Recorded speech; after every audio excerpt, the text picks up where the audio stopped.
یادش بخیر قدیما که بی کلاس بودیم بیشتر دور هم بودیم و چقدر خوش میگذشت. هر چقدر با کلاس تر شدیم از همدیگه دورتر شدیم. راستش حالا که فکر میکنم میبینم بی کلاسی چقدر زیبا بود و شاعر چقدر زیبا گفته که سالها ماشین پیکان داشتیم، جمعه ها در خانه مهمان داشتیم، قرمه سبزی بود ماهانه ولی املت و کوکو فراوان داشتیم،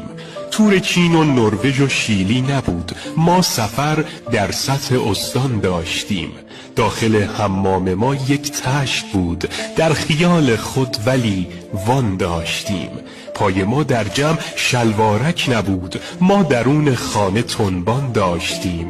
آن زمانها فقر هم بودش ولی عمدتاً در دل خوشیها داشتیم.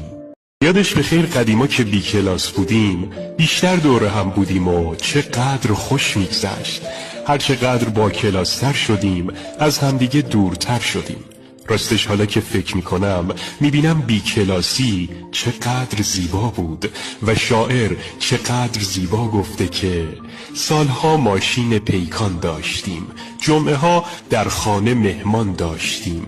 قرمه سبزی بود ماهانه ولی املت و کوکو فراوان داشتیم،